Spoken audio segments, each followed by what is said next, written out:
Hi friends, সবাই কেমন আছো? আশা করছি সবাই ভালো আছো, সুস্থ আছো। আমিও ভালো আছি। মাই সিম্পল লাইফস্টাইল লতিকাতে তোমাদের সকলকে ওয়েলকাম জানিয়ে আজকে একটা রেসিপি শেয়ার করছি, খুব সহজ পদ্ধতিতে ঘুগনি আর ফুলকো লুচি। তো বন্ধুরা, রেসিপিটা যদি তোমাদের ভালো লাগে তাহলে একটা লাইক কমেন্ট শেয়ার করে দিও। আর যদি আমার চ্যানেলে নতুন হও, প্লিজ বন্ধুরা আমার চ্যানেলটিকে সাবস্ক্রাইব করে আমার পাশে থেকো। তো বন্ধুরা, আজকের রেসিপিটা পুরো নিরামিষ। তো আমি এখানে ঘুগনির জন্য মটরটা আগের থেকে সিদ্ধ করে নিয়েছিলাম। আমি এবার কড়াইতে সর্ষের তেল দিয়েছি। পুরো ঘুগনিটা আমি সর্ষের তেলেই করব। তো সর্ষের তেলটা গরম হয়ে গেলে আমি ওর মধ্যে তেজপাতা আর কালো জিরে ফোড়ন দিয়েছি। ফোড়ন দেওয়ার পর কুচানো টমেটো দিয়ে টমেটোটা হালকা একটু নাড়াচাড়া করে নেওয়ার পর ওর মধ্যে আমি আদা বাটা দিয়ে দিয়েছি। আদা বাটার কাঁচা গন্ধটা চলে যাওয়ার পর সমস্ত গুঁড়ো মশলা আমি ওর মধ্যে অ্যাড করে দিয়েছি, যেমন হলুদ গুঁড়ো, লঙ্কার গুঁড়ো, জিরের গুঁড়ো, ধনের গুঁড়ো।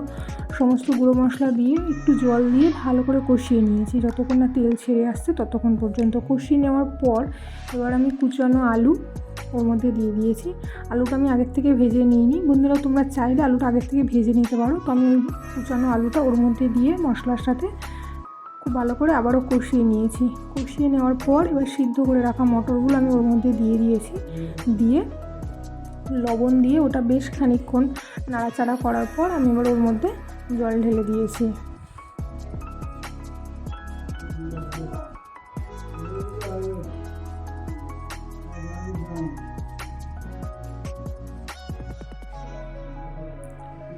তো বন্ধুরা, আমার এখানে ঘুগনিটা ফুটছে, ততক্ষণ আমি লুচির জন্য ময়দাটা মেখে রেখে দেবো। এখানে ময়দার মধ্যে ময়ামে দেওয়ার জন্য আমি জোয়ান আর লবণ আর রিফাইন তেল দিয়ে খুব ভালো করে ময়াম দিয়ে নেওয়ার পর অল্প অল্প করে জল দিয়ে একটা সফট ডো বানিয়ে মোটামুটি আধা ঘন্টা মতো ঢাকা দিয়ে রেখে দিয়েছিলাম। দেওয়ার পর দেখো বন্ধুরা, এখানে আমার ঘুগনিটা হয়ে গেছে। এবার আমি জাস্ট উপর থেকে গরম মশলা দিয়ে নামিয়ে নেব।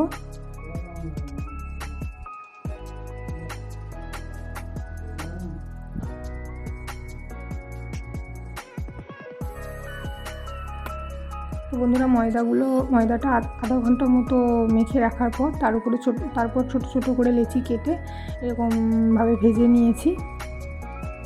তো বন্ধুরা, চাইলে তোমরা রেসিপিটা নিরামিষের দিন বাড়িতে একবার ট্রাই করতে পারো। খেতে ভীষণই সুন্দর হয়েছিল। তোমরা ট্রাই করার পর কেমন লাগলো আমাকে কমেন্ট বক্সে লিখে জানিও। আর যদি ভালো লাগে তাহলে একটা লাইক কমেন্ট শেয়ার করে দিও। সবাই ভালো থেকো, সুস্থ থেকো। Thank you.